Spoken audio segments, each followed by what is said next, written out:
Hey everyone, welcome. It's Colleen with Portugal the Place. Great to see you all signing in. We're going to get going in a couple of minutes, but welcome to everybody. I see some familiar names here in the chat, and I see some new ones as well. So great to have you here. We're going to give everyone a couple of minutes to get signed in. And for those of you that have registered for the webinar, we'll be able to send out the recording afterwards. Hey guys, how are you? Nice to see you both, Ernest and Kurt. Great to have you here. So you are in Colorado right now. Yes, I think you guys are still in Colorado at the moment. So nice to have you. Hi, Vance. Nice to meet you. Nice to have you here as well. And Cecilia, great to see you. Good morning to you. Good evening to me. It is 6 o'clock in the evening here, and I have a different location tonight. I'm actually in Estoril at the moment. I'm scouting with clients in the Cascais and Sintra area. So behind me is the ocean, and I am here in Estoril. So not too bad of a place to be hanging out. Welcome. Hi, Stacy. Hola. Welcome.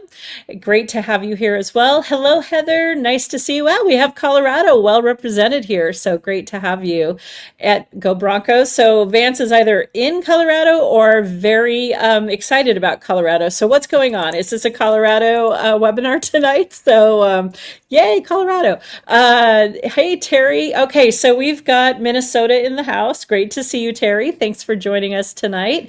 And again, we're just going to give everybody a couple of minutes as they get signed on. We have one more minute here, and then we'll get started. For those of you that haven't been on one of the webinars before, feel free to drop a question into the chat, and then we'll get those posted up and answered as fast as we can. Hello from Dallas, Texas. Great to have you here as well. Welcome. And also, if you have additional questions that we don't make it to, please feel free to reach out and send us a message if there's something specific through the hour. If we aren't able to get to it, we're happy to answer those questions. You can always schedule a call. Certainly happy to look into it for you. So welcome to everyone. Again, I'm Colleen with Portugal the Place, and really excited to be here. We are scheduling these Q&As so that everybody has a chance to ask as many questions as we can get to. Hey, Luann, it's great to see you. Welcome. It's nice to have you on the call tonight. So we've got Iowa, we've got the Midwest and the Colorado Rockies. I haven't quite seen if we've got our East and West folks yet, but great to have everyone here. So we are at the top of the hour, so we're going to go ahead and get started. Before the questions are all dropping in, we do have a couple of just quick updates. We did have another round of elections here in Portugal last week on Sunday. It was mostly local elections, but it did have some significant impacts on how they feel about building a coalition. And what is really interesting, hey Julie, hey Redding, what's interesting about what happened is we definitely are still seeing a center progressive government, though there was small gains by the farther right party, nothing significant. It was actually a much lower showing than they had expected. And with that, they've made some additional recommendations for some of the changes to the upcoming proposed immigration reforms. One of the ones that are on the table right now, and please note, these are not laws that are passed yet. These are proposals, and they still need to go through various stages, is instead of extending the citizenship for non-Portuguese speaking immigrants to 10 years from 5 years, they have done a compromise to 7 years. So it'll be interesting to see if that holds up in the Constitutional Court. And they've also made some additional adjustments to kind of still move things forward through AIMA and some requirements on paperwork, but they've taken some of the more harsher restrictions about family reunification off the table. So all in all, it feels like they're coming to a balance between, fair processes for immigrants and also respecting folks that have already gone through the process and or are interested in becoming citizens. So that's the latest update. Nothing has been passed officially, and basically the conversation on the street is that there's going to be a lot of contested parts of it still through the Constitutional Court. So still a lot to learn coming up, and I doubt we're going to know much before the end of the year. So for those questions, I hope that kind of brought you up to speed, because it's topics very top of mind here in Portugal, and we're seeing a lot of coverage on this on the news. So it's very interesting to see how this progresses. Another interesting piece for all of you, before we jump into the questions, is they just released a survey about, who are the number one or the top numbers of immigrants in Portugal. And as much as it sometimes feels, because we're in a bubble, definitely thinking from an American perspective that Americans are just inundating Portugal, Americans still are not in the top 5. We're down in some surveys 14, some in 17, but in general, we're not close to the top 5 of immigrant communities coming into Portugal. However, there's been a significant increase of visa holders. 5 years ago, there was 9,000 visa holders in Portugal that were under nationality of the U.S. The survey from 2024 is now at 19,000. So that has been a significant increase, but as all immigration has been pacing and trending upwards, that still hasn't moved us into the top community. Number 1 is still Brazil. That'll always be the case, pretty confident, because they have such a deep relationship with Portugal. And then it kind of moves through there. But it's fun to start these conversations from a point of view of, we're really thinking about it as Americans, but we still are a drop of the bucket here in Portugal compared to a lot of the larger communities. So we'll get started with your questions. So we're ready to go, Fiona, whenever you are ready. Oh, Terry, you're putting me on the spot just to get started. So I have a Portuguese tutor. I'm doing my first full class next week. I did some interviews and looked at them, and so I've decided to go the direction of taking the simple exam. I did a qualifying exam and found out that I'm squarely at A1 level, which is at least a good bounce to A2. So I am cautiously optimistic that with getting on a schedule and really focusing, that I'll be ready for the exam when I'm ready to apply for citizenship. Whether that's 5 years or 7 years, we don't know yet. But yes-ish, Terry. I hope she's as good as she seems to be. So. All right, and so Rob is saying, I understand the VFS web page glitches. Which browser software do you recommend we use?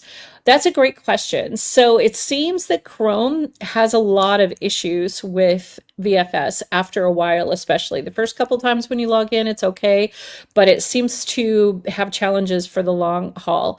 So depending on where you're at and which computers you're using. If you're on a Mac, Safari has worked well with the VFS site. If you're on like a Microsoft operating system, if you're over on a Windows system, I've been seeing different results and different reports back, but it's been primarily Explorer with Chrome. So Chrome for one of them, and then for the Mac, Safari, and then Explorer's been stronger. I haven't heard a lot of people telling me that Firefox has been much more successful, but definitely with Chrome, you need to go in and clear your cookies, get rid of all of that after a couple of tries, because that really seems to gum up the system with the VFS site. All right, so Marlena, hello. Can you talk about the mold humidity issues? Is the mold a dangerous type? So it's interesting. That's a great question, because I'm actually a bit of a canary in a coal mine. I have a severe allergy to mold and fungus. Can't eat a mushroom, can't have blue cheese. And if I walk into a space that has mold, I have to carry an EpiPen because I have a severe reaction. So it's really kind of weirdly good for my job, because when I'm scouting for a property, I can walk in and in 5 minutes I'm out if my throat starts to close up. It's definitely a thing. But the mold humidity, it really varies by region in Portugal, but there is one consistent thing to be aware of. Properties that have significant issues with water infiltration and mold, especially the blooming black mold, the kind that can be really, really difficult for people's allergies and health. That a lot of time has 2 contributing factors. One would be the aspect of the house. Does it face south? If the home is facing south, you're going to get a lot more natural light, for example, than if it's facing north. So that's something you always want to consider and ask when you're looking at a property. Two, it's the year that it was built. Now, an older property doesn't automatically mean it's going to have these issues, but the newer the properties get, the more they built the properties with the concept of ventilation being a priority. So building the home so it can breathe, because a lot of the older homes are actually sealed too tight and it creates a bit of a greenhouse effect. So it's really by region. So the Algarve is your driest area, though you're still going to have mold, whereas some of your inland north areas and areas where it can get more humid, those are going to be places where you really want to think about the age of the property, the aspect of the property, and how it's been ventilated and cared for. Because if they've let water, if there's been an infiltration, some kind of leak, that's one of those things that they don't address it right away, it can be an ongoing issue. So definitely a great question. All right. So hi, Jess. So we have 2 electric cars that we are planning to ship over when we move next summer. Are there many electric charging stations for cars around Portugal, particularly Tesla? Yes, it's really amazing. Portugal is working so hard to maintain its status as one of the most green and energy efficient focused countries in the EU, that they're adding charging stations constantly. Now, in the cities and the towns, you're going to find them across the areas, and they're quite easy to locate with your app, and they're very available. The one challenge is when you're taking long drives across the rural areas, like the Alentejo, for example. A friend of mine has an electric car, and they had a wedding out in the Alentejo, and the car goes about 250 kilometers per charge, and the wedding was like 300 kilometers away. And they were really struggling to find the charging station that was going to work without going way out of their way. So like the Douro, some of the more remote areas up in Serra de Estrela, Guarda, going down into the Alentejo can be an issue, and you have to plan your trip accordingly. But if you're in the main areas, the cities, it's not an issue at all. Hey Heather, hi. Does PTP have partnerships or resources to assist with questions or issues during the visa application process? Absolutely. So if you're doing a do-it-yourself, if you're comfortable that you fit and qualify in all of the categories for the visa that you're applying for, we're happy to walk you through it. We have the resources, we can walk you through, make sure you're getting everything on the checklist, that your timeline's correct, and we can put you through the process in a do-it-yourself style.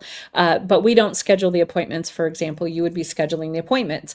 If you'd like to have further support, and for some people that is really important, they've got so many things going on in their life and so many things are closing down, having that partner is important. We have some valuable and fantastic partners that can do extra support, assist with getting the appointments, and also work through any kind of maybe like gray areas that you may have in the visa process. Hi, Rob. All right. Some consulates apparently require plane tickets, some do not. Some require marriage certificates to be apostilled, and others do not. How do we find out what our servicing consulate or VFS contract will want? That is such a loaded question, and it is unfortunate because they don't actually put out a lot of detail. We get it through feedback from the people that are going through the process right now. So based on your geographical location, if you let us know, we can give you the feedback for where you're looking as you're working with us based on the last people that just went through. So for example, on the site here today on this webinar, one of our clients was the first unfortunate client that ended up in San Francisco where they took the passport. Now all the VFS locations are holding your passports until they put the visas in them. But unfortunately, this person was the first person that had that happen to them. And so sometimes the only way we know is by the feedback coming from people actively going to the appointments. But what we're doing with the marriage certificates is we're just suggesting you get them apostilled. You have to get the FBI check apostilled anyway. We're suggesting you get that document taken care of just on the off chance that they make a change in between or when you apply. The plane tickets are tougher because they've gone back and forth on when they require them. So that one we can definitely help based on the geography. All right, so we have Marlena, follow-up question. Can you be our real estate scout to identify the mold? Yes, yeah, it's kind of like a good and a bad thing. I was just out with clients last week and I walked in one place and had to turn around and leave, and they were like, this is the best. And I'm like, Okay. So absolutely. But we also have our scouts very well trained to be looking for it. And it's something that we can't always know what's inside every wall. And of course, if we're there on a dry, sunny day, it could be different than a damp, cold day because mold will bloom at different times. But we can look for indications, and there's certain tells, especially if it's a north facing property that doesn't have a lot of ventilation. That's something we need to be extra careful about when we're looking at it. Hello, hello. Can you describe PTP services and how you could help us with our move? Absolutely. So, Portugal the Place handles your relocation process at the point where you're at. First and foremost, we are not commissioned real estate agents. Our job is to work for you and to work you through the whole entire process, whether you are purchasing or renting, or if you're in the early stages of location scouting and trying to find your place. We have a service that's tailored for that. So we have location scouting with experienced locals that will take you to the neighborhoods to see the amenities and to see the pros and the cons, because it's important for us to make sure that you're getting a very clear, real experience based on what is actually happening, not just, the castles and the wineries. You really need to see it from, could I live here? Is this a place that makes sense for my lifestyle? So that is our location scouting services, where we would drive, set up the itinerary, take you through the process, and help you narrow down where you want to live. When it comes to our relocation packages, we support you through the whole process. So we sort, filter, find all of the properties that could be available through realtors, private sellers, or landlords, however you're looking. And then we negotiate and assist you with going through the whole process of obtaining the lease or the purchase, making sure that it's registered. And now that VFS is asking for more proof and more paperwork, we're navigating all of that and making sure you're ready. And then we go through the whole process of getting you here, putting the utilities on, making sure that you have your internet and your communication, like your phone systems, helping you buy a car, helping you navigate the insurances that you're going to need, making sure if you have children, we can assist with schools. If you have pets, like we have Dutch and Aladdin, our big fluffy Newfie Doodles, will help you get your pets moved, and we have partners that can do that. All of the resources you need to move to Portugal, we are involved with. And then once you arrive, we have the Ajuda service, which means help. And that's where, depending on which service you choose, we have that service available for a period of time where you can have translation services, assistance with preparation for the AIMA appointment, scheduling deliveries, services from providers like a plumber or a landscaper, all of those things to help you when you arrive feel like you've settled in with a little more of a soft landing on a very complicated and big lift. So that's how our services work. All right, so we've got another question. Early next year, we need to renew our PT temporary residency. We've requested NIST numbers and heard that we need to update AIMA's system with those numbers well in advance of renewal. Are you guys familiar with this process? Yes. And in some cases it's working, and in some cases it's not. So it's been a little frustrating for people. Depending on when you got your NIS and depending on when your paperwork was uploaded into the portal originally. Sometimes it's working doing the update, and other times you have to take that paperwork with you and then at the actual appointment show them that you have it. We are finding that they have a glitch in the system on this, but if you can get it uploaded, the earlier you can do that. So if there's a problem, they'll let you know, the better. And I would definitely get into the AIMA, into your portal, go into the place, upload your NIS, or see if it's attached already. It could be attached already. It just depends on when you applied and when your NIS was issued. So definitely something we're familiar with, and it's kind of in a 50-50 at the moment of if it's going to be in the portal or not. All right. Hey, Brenda. I do not care for warm, dry areas. Can you recommend areas to live that are cooler? Rain is okay. I live in Seattle now. Hey, a Northwesterner. Hello. So I'm from Portland. I'm from Oregon, so totally understand that feeling. And for me, our family decided to live on the Silver Coast. So it's still got a lot of nice sunny days. It doesn't get too hot. It doesn't get too cold, but we do definitely get rain. Like today was a rainy day here in Portugal. As you move about an hour north of Lisbon and then continue north towards Porto and even farther north, you'll find additional rainy days, and you'll have cooler weather in general. But the Silver Coast is a really nice compromise. It's a bit more like Santa Cruz, kind of that north coast part of California.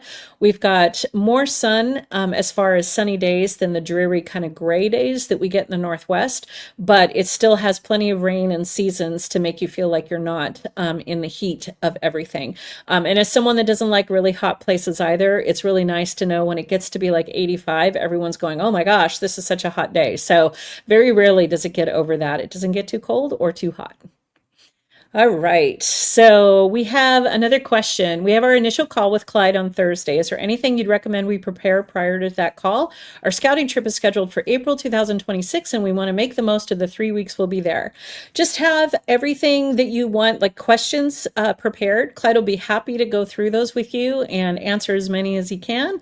And then we really want to cater toward in that call towards your lifestyle. What is it that you're looking for? What are your long-term plans? So, be comfortable in sharing, like you hope to maybe live in Portugal for 5 years, or maybe you're looking to have this as a permanent move, or maybe it's a transitionary thing with your work.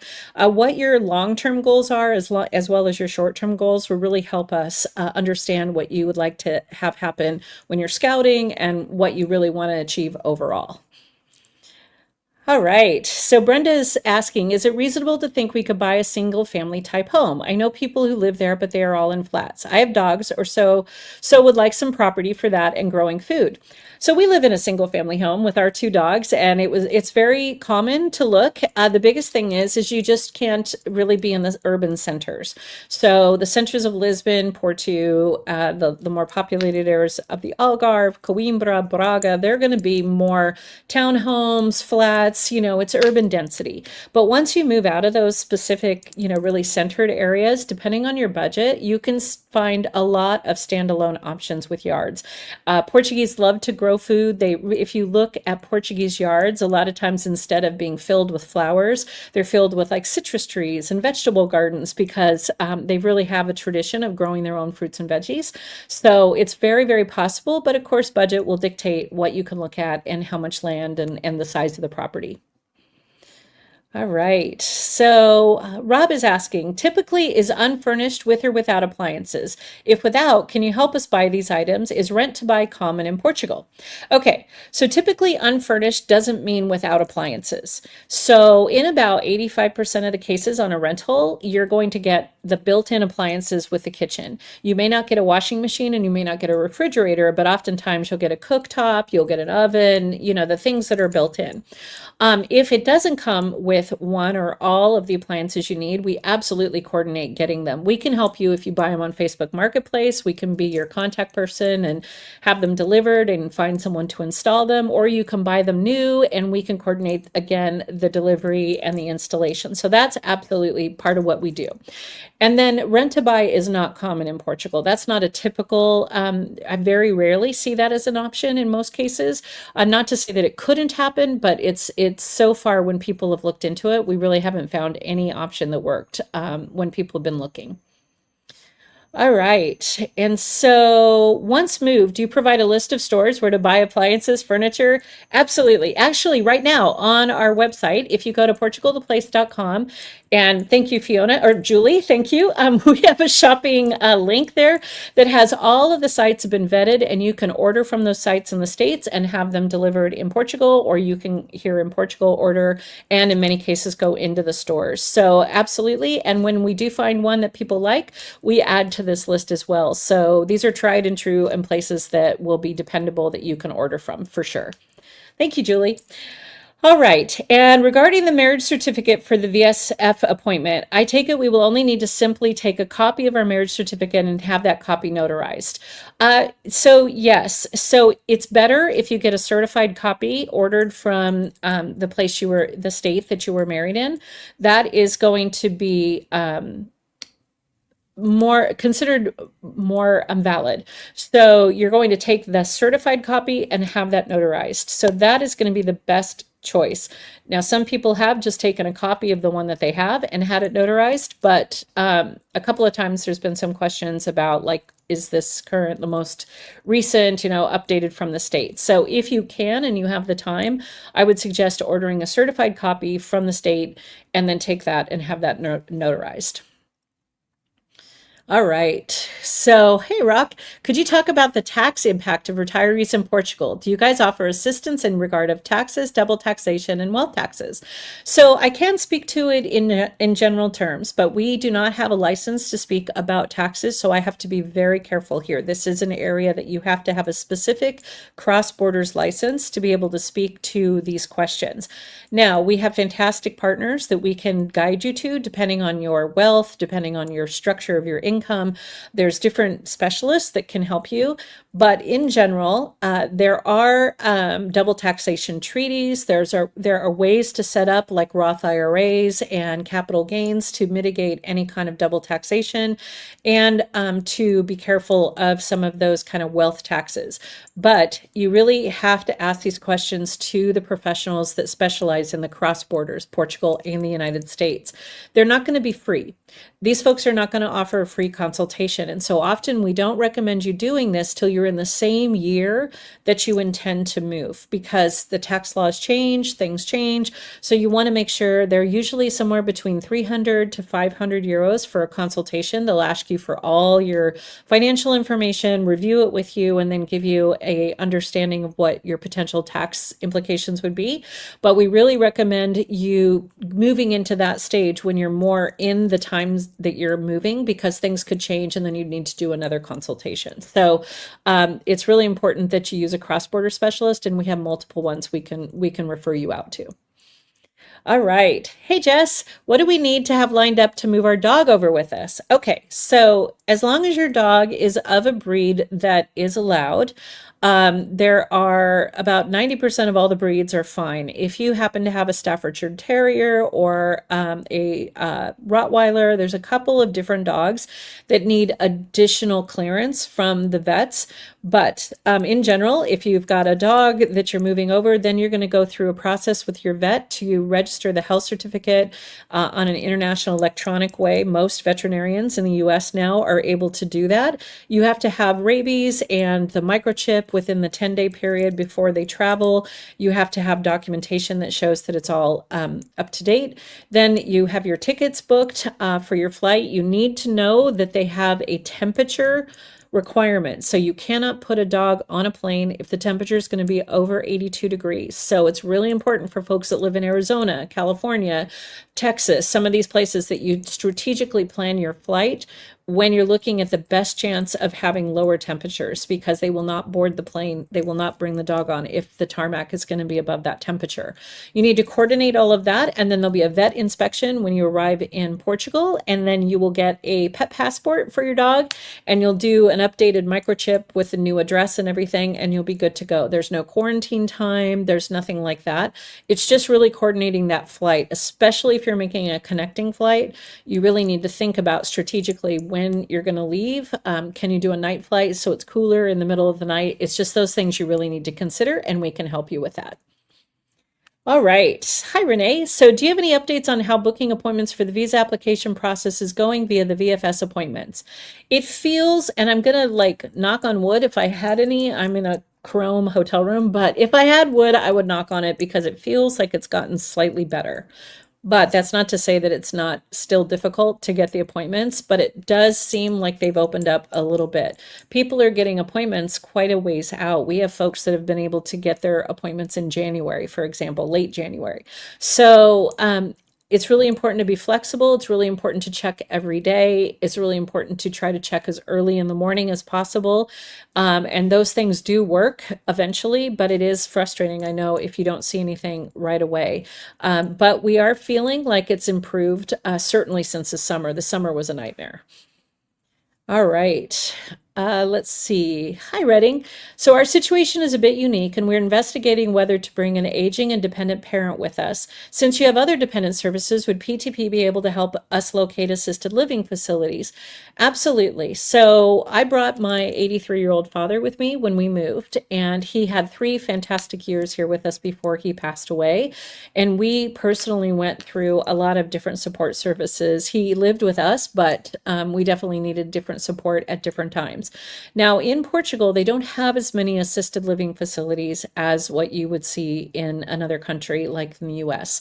That's because it's a multi-generational family unit here in Portugal, and most people expect to have their aging parent living with them and caring for them through their later years.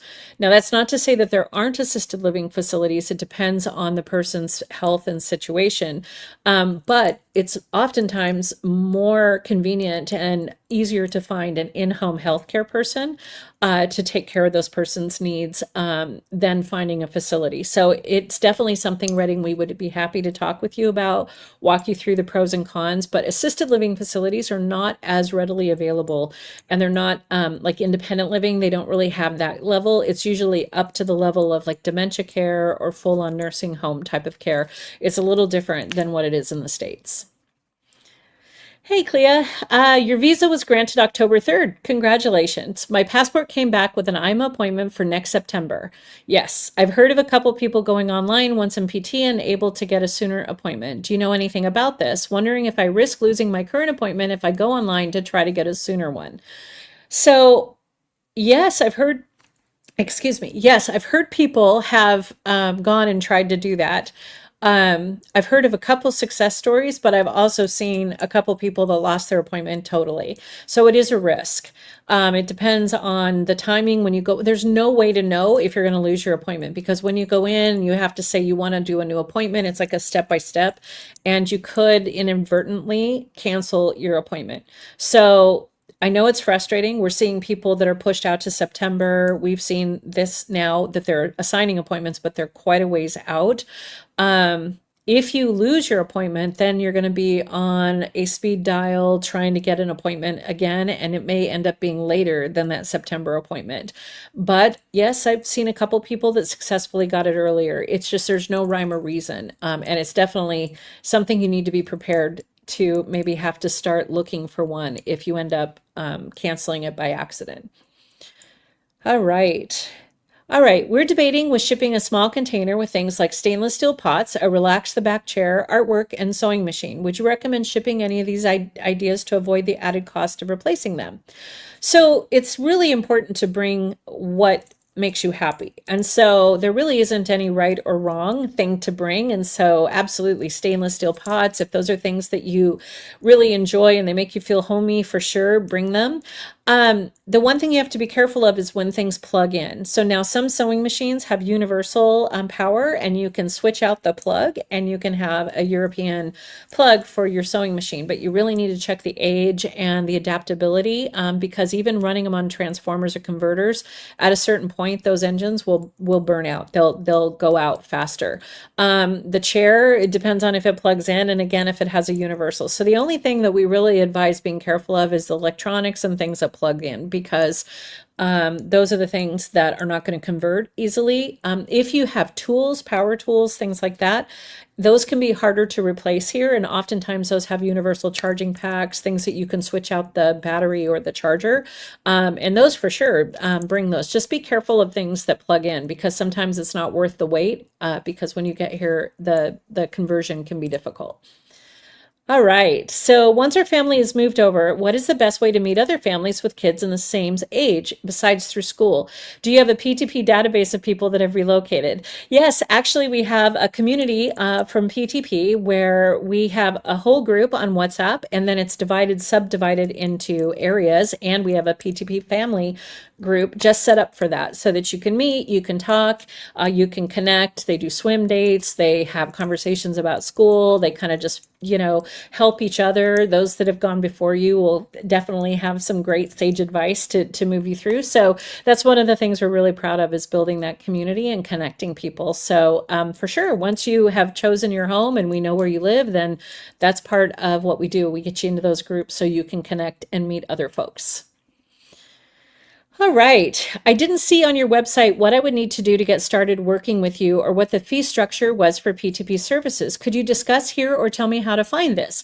So, Leanne, because each person's service is different, all you need to do is just schedule a call and then we go over all of our services to match what you're looking for. And then they'll share how the pricing works, how everything is set up.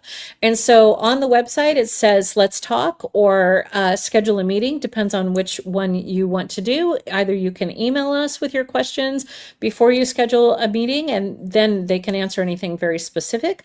But we really recommend you schedule a call. You'll talk with either Clyde or Chris. Clyde is my husband, and Chris is a fantastic new member on the team who was one of our clients. And they'll get you started and they'll be able to guide you to the service that will make the most sense and then share how all the pricing works. So happy to talk to you. I hope you can schedule a call, and there's a calendar right on the website. You can just click there and pick a time that works for you. All right. Hey, Rob, I'm getting conflicting data. I read on the move-in website page that you may be a tax resident when you get your Portuguese address, but other sources say it's after your VFS approval, maybe the AIMA appointment. It's both, and that's why it's confusing. So if you move to Portugal and you live for 6 months consecutively in Portugal, you may become a tax resident before you have your AIMA appointment. So in the past, when they were doing appointments where you would get your VFS appointment, you get your visa, and then maybe 2, 3 months later, you'd have your AIMA appointment, it was very easy to answer this. It was when you had your AIMA appointment, that's when you became a tax resident. But now, because these appointments, as you see, could be rolling out to 6 months or more, now it is if you've lived consecutively in Portugal for 6 months, and or when you have your AIMA appointment, you'll become a tax resident. So I understand that's why it's confusing right now, is because they could deem you a tax resident if you moved and you've been here 6 months or more and you've not yet had your AIMA appointment. All right. All right, so is it possible to find rentals that offer gas stoves in Portugal rentals? If so, are they available in the newer, older apartment rentals? Yeah, actually, gas is a pretty common, tool that you'll see here for the stovetops. They also use a lot of induction. Induction is very, very popular here, so you'll see both gas and induction options.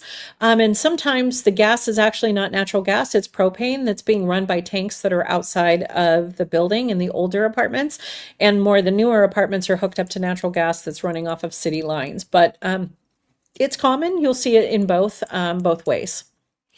All right. So let's see. We have oh, thank you. Yes, we love Chris. He and his family are just fantastic. We're so excited to have him on board. All right, what are standard gratuity rates? That's a great question because in Portugal, they are not a tipping culture. So we don't have the standardized 15%, 20% that you'll see in the States. And there isn't an expectation of a large tip. In fact, sometimes you'll be in restaurants or other places where you've received a service where they will refuse to take a gratuity because they will say very clearly to you, this is my profession. This is what I do. Of course, I gave you good service. They're on contracts. They get paid hourly. They get a full living wage, and they don't expect to have their wages supplemented by a tip. It's very strange for us who we've been trained that everybody gets a tip, in the States. But kind of what we do is we do something around 10% and we leave it on the table. You don't usually get to add it to the credit card. So keeping a little cash on you when you go out to dinner. So let's say that you had a 50 € meal, putting like a 5 on the table, putting some coins in the morning after you've had your coffee is great. If you're working with a non-owner of a salon, for example, and you're getting your hair done, it's perfectly appropriate to offer maybe like a 10% or like a 10 € bill just as a gratuity and as a thank you, but don't expect to be able to put it on the credit card. In most cases, they aren't able to add it to the card. So you always want to carry a little cash with you. All right. Hey, Heather, could you talk about electricity cost? Has there been a cost increase since the big outage this year? So no, nothing related to the outage. That was Spain. Spain kind of had a whole thing, but we haven't seen anything related to that. But for some people in the States, Portugal will feel much more reasonable on electricity.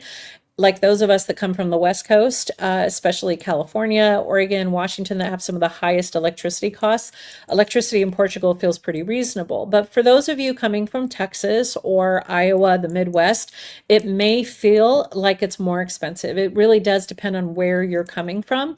But in general, Portuguese electricity is not cheap. It's not the most inexpensive in Europe.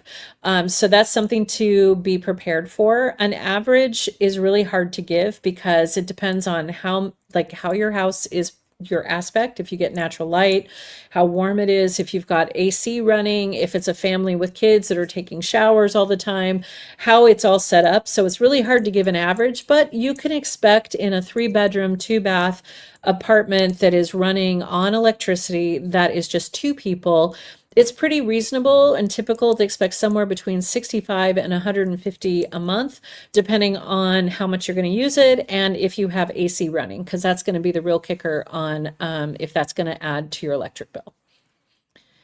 Hey, Norda, you are moving with a daughter on the autism spectrum. Do you have any support for families that are looking for community school, etc.?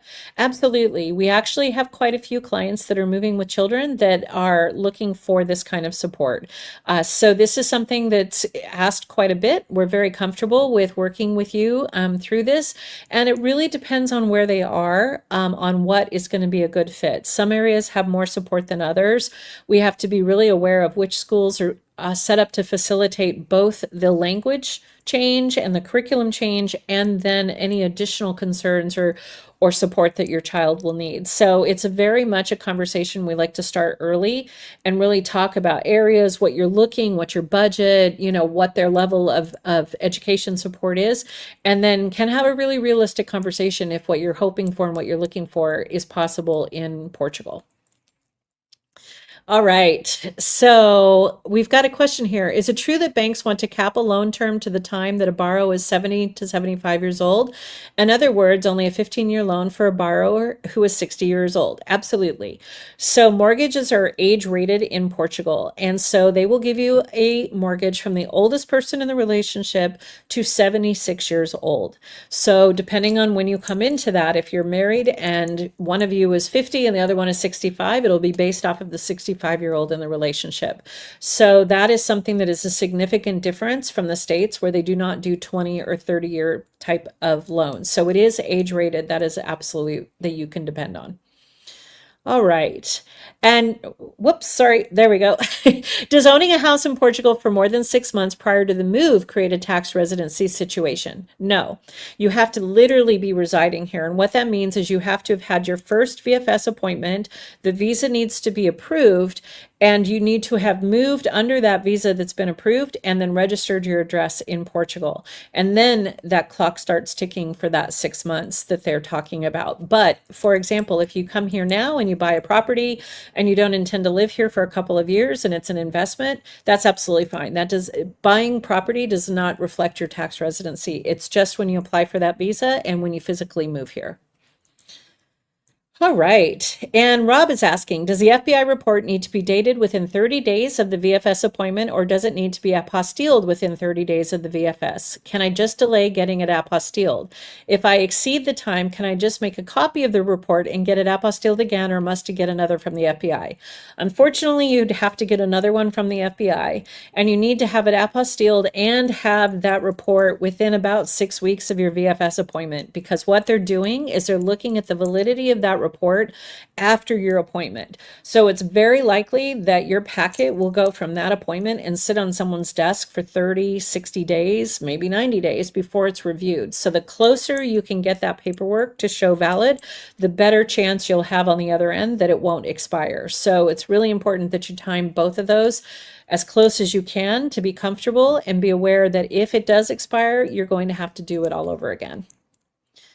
All right. Hey, Renee, what areas would you recommend to visit and or live in Portugal if you have allergies to seafood, gluten, and live more of a plant-based diet and are looking for areas that are geared towards sports-inclined areas, walking trails, spas, etc.? Well, the great news about the sports-inclined areas is Portugal is so incredible incredibly available to people that love walking, cycling, spas, outdoor activities, yoga, all of that. The whole country has just an extraordinary amount of outdoor opportunities. It was one of the things I was so pleasantly surprised about when moving here is I hadn't really realized how much there was here, even with all the visits. So that unless you lived right in the middle of Lisbon, for example, and even then there's Monsanto's Park, but if you live outside of the urban areas, there are just a plethora of options available. Now, when it comes to the allergies to seafood, gluten, and you live more of a plant-based, it is totally possible to have those options supported. It is just more strategic. Every area that I've seen, especially in the last 5 years, I've seen more and more options for plant-based diets. Even in the smallest towns, there's starting to be more options, but you really have to make an effort for that side. For the seafood allergies, that's not an issue. You can navigate that. That's not a problem at all. The gluten is a little bit more tricky because the Portuguese love bread and they love bread. So that you have to be aware of, but there are gluten-free options, just not as much as what you'd see in the States. But then when you add the seafood, the gluten, and a plant-based diet, the area you probably have the most success in is the urban areas like Lisbon and Porto. The challenge then, if you want the outside areas like the walking trails and etc., you would probably need to make a choice. If it's your health and your diet, you're going to need to look at the urban areas and then find your way to the walking trails and the outside spaces. It's doable. Both Porto and Lisbon have fantastic estuary areas, walking trails along the river, Monsanto's Park in the middle of Lisboa. There's all kinds of things that you can find. It's just to have a nature outside space and all of those other items within your lifestyle, you'd be better off in the urban area. All right. So Joshua, hi. Very early stage here. My wife and I are just looking into relocation, and I already had a call with Clyde. We are looking at taking a trip late spring, early summer, possibly. Would love to look into a program where we are shown around, looking to get an overall feel for Portugal. Well, that's what we started doing, and that's what we love to do. So location immersion is designed exactly for what you just said. So we create an entire itinerary with you. We help you design your whole trip so that the days you're with us, you're getting an intense experience where you're connecting with local, you're seeing the neighborhoods, you're experiencing Portugal from that point of view. But then when you're on your own, which we really encourage, you have down days where you have time to just relax and experience the areas around you. We'll guide you to those things as well. So we'd love to have you experience that with us. And you can just reach out and let us know, and we can talk about what your dates look like, what is a great length of time. If you want to do it all with public transportation or get a rental car, there's a variety of ways we can help you set that up and have a really grounded experience that's focused on relocation more so than like a holiday. All right. Hey, Jessica. Hi. I'm excited to use your services to get to Portugal. Choose to rent first. Can we hire your services again after we get there to buy a home? Also looking for the right school for autistic teen. It's great to see you, Jessica. Absolutely. A lot of our folks do both. That we actually have a bundle package that help you rent, get here, and then once you're settled in and we know what your lease is and everything, we have the next stage of finding the home to buy. And then it's a lot smoother and more straightforward because at that point we already have all your documentation, we know where you live, and we can help you transfer to your new home after that. So that's something that's quite common and a lot of our clients do, and of course can help you with that school as well. It's great to see you, Jessica. All right. And does PTP offer relocation tours? Yes, Renee, we call it our location immersion, and that's exactly what we do. So those experiences with our guides, our local Portuguese guides that will take you into the local areas, the neighborhoods, and help you navigate those really specific needs. The tours are designed around your lifestyle. So again, if there was a dietary restriction, we would make sure to get you to the areas that had the most options as far as cafes, restaurants, grocery stores, things like that. If you have walking challenges and you need to be in a flatter area, we're going to design the tours around that. Each of our itineraries are designed around your lifestyle and what it is that you're looking for in Portugal. All right, we are just moving through questions. This is a lot of fun. Let's see. We'll start out renting a furnished apartment. Are bed bugs an issue with furnished rentals? Not consistently. I mean, occasionally we have heard, just like anywhere, that there has been an issue, but in general, it's not a problem. Now, A lot of furnished apartments, which I do think is a really smart thing, will have the bed frame, but you have to buy your mattress. And personally, for me, being kind of a weird germaphobe, I'm all about being like I'm the only one that's been on the bed itself. So that often happens with a fully furnished. You may get the bed frame and the night tables and all of that, but you'll be expected to buy your own mattress. So that can also mitigate any fears about that. All right. And what would be a realistic time frame? Look to relocation from start to finish. We plan on renting and would like to be in an area where we could walk to most of the stores, restaurants, etc. So a realistic time frame to we work from when you want to live in Portugal to when you physically want to live, we work backwards 8 months. Okay. So we want to start 8 months before. And what that means is we need to get your NIF. We need to get your bank account.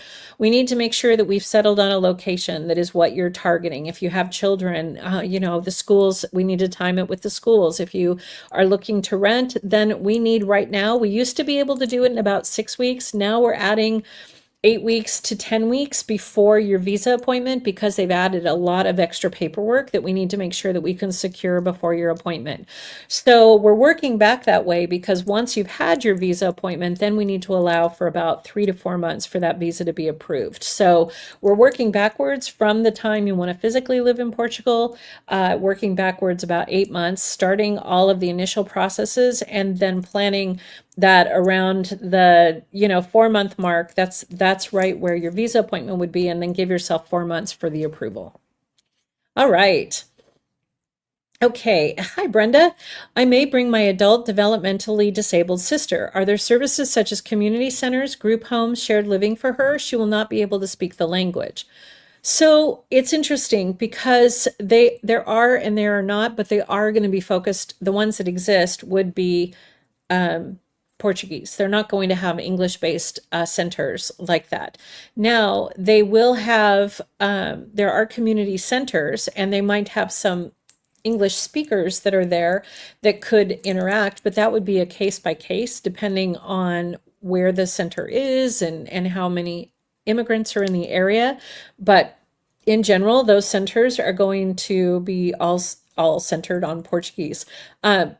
Not to say that there aren't some areas that have extra support services. For example, Viana de Castelo up in the north is a city that has really dedicated themselves to creating community centers that integrate the immigrant with the local Portuguese. And they have some programs that are introducing people to each other and helping with the language barrier and helping having people have that support. They even have programs for the blind to be able to be supported and interact. They have all kinds of services. So Viana de Castelo is a city that actually is really focused on that, but it is a case by case basis. And that'd be something we'd want to talk about and explore and see which option would work best for your sister and if it'd be feasible for what she needs. All right. The average cost of renting a place for two people in Lisbon and in Guimarães. Okay, Rock. So we've got two very different places, and that's a really tough question because there's so many variables. Is it a 2 bedroom? Is it a 3 bedroom? Are you okay with a place without an elevator, or do you need an elevator? Are you looking for the center of Lisbon, or are you looking for one of the surrounding neighborhoods? Lisbon is all about location, location, and amenities and size. So in general, just to get in the market, in Lisbon, you're not going to come in the market for less than 1,500. Depending on where you are, it's going to be even closer to 2,000, and that's going to be a small apartment. It's a European capital. It's one of the most in-demand European capitals in all of the EU, and you're paying those kind of prices in Lisbon. So coming into Lisbon and looking for a place to rent really depends on what you're willing to settle for, what amenities are close by, the size of the property, but you're not going to enter in. Most Americans are looking for a certain level of lifestyle, and that's going to be around 1,500 minimum, more like 2,000, and then depending on the neighborhood and what you're hoping, and if you have pets, all those things can just drastically change your rental costs. Now, Guimarães is a flip. Guimarães is a small historic city with a university, so there you're competing with the university crowd, and there's not as much inventory.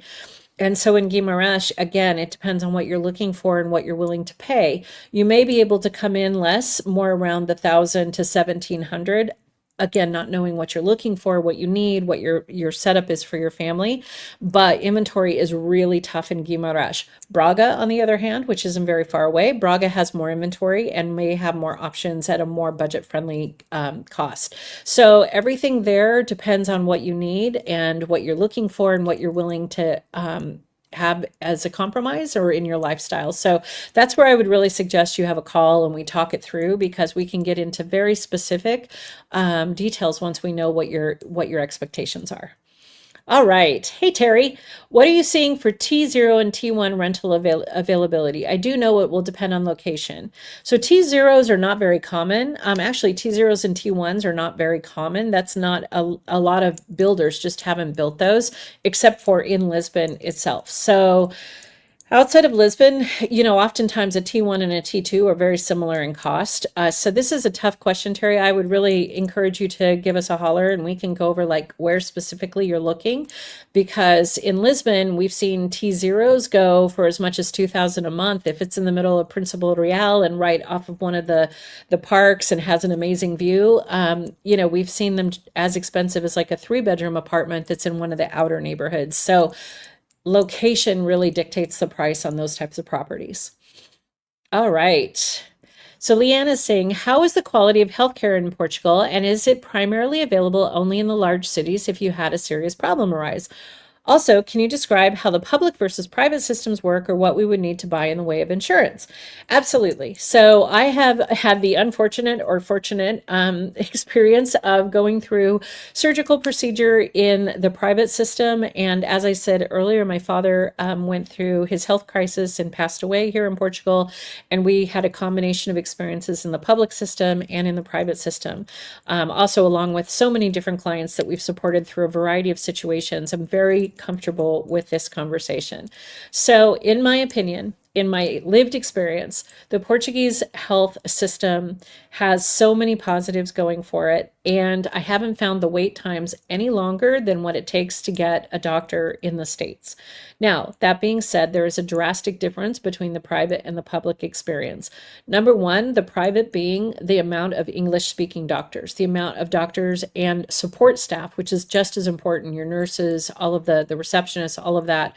Those folks have a tendency to speak English and be more comfortable with immigrants because as immigrants, we're required to carry private health insurance as part of our visa, that we say we won't use the public health system without private insurance to offset the fact that we haven't paid into the system for years. So we do need to have private health insurance. Now, private health insurance, there are options for health insurance that have no problems with pre-existing condition and you don't have to do a medical exam. And then there's ones that you can get that do the full medical exam and may exclude pre-existing conditions. These programs, these private health insurances, do not cover prescriptions, because prescriptions are the same price for everybody in Portugal, regardless of the private or the public system. They're negotiated by the state, and if you're on the public health system, you will have the same price no matter who you are. So that is something that's a little weird for people, because we're not used to having like a level set amount that you can just depend on for the prescriptions. The biggest thing in the public system is the emergency rooms are long, difficult waits. Okay, there's no way around it. They're overburdened just like anywhere else. The emergency rooms can take a long time. So going to the private emergency rooms are going to be a much better experience. There is healthcare all across the country. The only areas you really run into problems with finding like the private healthcare or English speaking healthcare is when you get into the real rural areas. But where I live here on the Silver Coast, Leiria, which is a city about 30 minutes away, has just added 2 private hospitals, private clinics. They had already had one, and they have 2 public hospitals, tons of clinics, tons of services. You can get your MRI, your CT scans, everything you need within, from your town to 30 minutes away. But Lisbon, Coimbra, Porto, these are the places with the really big medical centers. So if you have something very specific in all of these cities, you can find state-of-the-art technology and opportunities. So it's definitely something that is a little daunting to navigate at first. It's a different process. But I've had the experience of going through it myself. And the one thing that's so different is they're not motivated by money. They don't test just for the sake of testing. And they do really ask you questions about how you are doing, how you are feeling. It's very patient-centered care. So that's been kind of a nice change from some experiences I've had in the past. All right. And what are the most common mistakes people make when going through the relocation process? This is a great question. So one of the things I see a lot is we buy into social media. The social media Facebook groups are great. There's a lot of fantastic information, and American Friends in Portugal is one of the gold star for information. But there is a ton of groups out there. And if you want confirmation bias on something you're worried about, you can find it in any group. So the thing that I've found is most people in Portugal post either their best day ever or their absolute worst experience. But those of us that are living pretty great lives day to day, just normal lives, we don't post our daily experiences. So it feels rather extreme. Either you're seeing these massive posts about how wonderful their life is, or, oh, this is terrible. So taking these sites with a little bit of a grain of salt and not letting yourself kind of go down a rabbit hole, I think that's really important. We had some clients one time that were scouting with me for a house that kept insisting they didn't want an apartment. They must have a house, must have a house. And I couldn't understand why, because everything they wanted, center of town, action, being close to restaurants, it all made sense to be an apartment. And then I was like, why don't you want an apartment? It would be perfect for you, your budget, everything. And they're like, well, we read in the social media, you can't have cats in apartments. And I was like, what? Literally every other Portuguese person has a cat in an apartment, more than one. And that one little thing that they hadn't shared with me up until that point was guiding them way down a path that wasn't a good fit for their lifestyle. As soon as they shared that, I was like, no, no, no, no, no, no, that's not an issue at all. We got them a fantastic apartment and now they have the lifestyle they want. So it's really easy to get kind of off track with the social media posts. And so just being careful not to internalize too much of that. I think that's going to be the key thing to help you navigate this process. What does T0, T1, T2 mean? Great question, Rob. That is a studio, a 1-bedroom, a 2-bedroom, onward and upward. So if you see a listing online and it's a T something, that is indicating how many bedrooms. It also can apply to a V. So V can be in a villa, for example. So it can be a V1, V2, or a T1, T2, T0. That's indicating the number of bedrooms. And Brenda is asking, would you please tell me again the name of the town city with integrated community services? This is related to the question about bringing my developmentally disabled sister. Viana da Castelo. It's about an hour north of Porto. So it's 3 words, Viana da Castelo. And it's a beautiful city. It's a university town. It's got a great quality of life, and it's up in the north of Portugal. All right, so we are just rounding towards the hour. We have had a lot of fantastic questions, and so we're going to take a couple more here for sure. So what are the options and requirements for funerals or burials in Portugal, or for sending someone's remains back to the US? So the options are plentiful. They are not as typically used to cremation. My father had requested being cremated, and it did take me a little bit more to just navigate that question and to find a funeral service that would handle it, but it was incredibly reasonable. It wasn't even close to the cost of what it would be in the States. And again, they handle everything. The biggest thing to note is that you will get a Portuguese death certificate that you will need to send to the consulate in the Portuguese US consulate. And at the US consulate in Portugal, you will need them to convert the Portuguese death certificate to a US death certificate, because the Portuguese death certificate into itself will not be recognized by like Social Security, the Veterans Association, anything in the US that you may need to stop or communicate with. So it's an extra step you need to do. Unfortunately, I've gone through all of it, so I'm really familiar with what happens. And then moving back the remains, depending on how they've been taken care of, if it's a casket or if it's, they've been cremated. There are different processes that you can handle, and you can get insurance to also help you with this. There's different insurances for repatriating remains to the US. All right. So Jess is asking, are mental health services covered under private health insurance plans in Portugal? Yes, they are. Absolutely. They have mental health services, and under the private systems, you will find a large amount of services and service providers that specialize in and speak English, and also actually are starting to post that they work with immigrants and folks going through, different experiences that relate to relocating.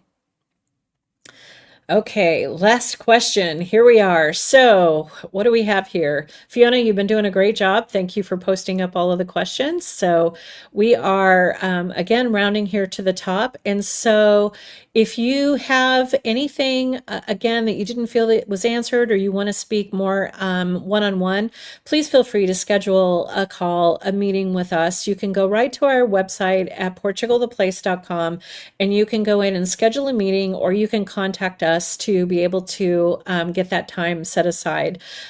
We are the website for properties. If you're looking for rentals or for purchases, there are a couple of websites that you can use. Idealista is one, and another website that's very popular is called Super Casa.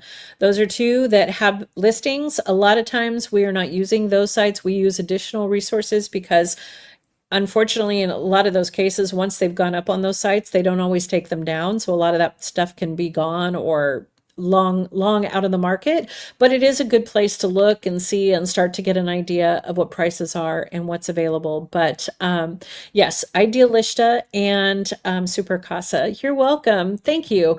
The big thing for all of you is, again, please just don't be shy about scheduling a call. There isn't a commitment. We don't make a charge. And if you need to do a couple of calls, just let us know. We really do want to help you get through this process. It's a big process. We can't smooth every bump, but you would have a team of people there to help you. And we look forward to seeing you on our next webinar. We'll be posting that out again on our social media sites. Feel free to follow us on Instagram, Facebook, TikTok, LinkedIn, all of the places. And thank you again. It was really great to be here tonight. Everyone have a wonderful day, and I'm sure I will talk to you all soon. Bye now.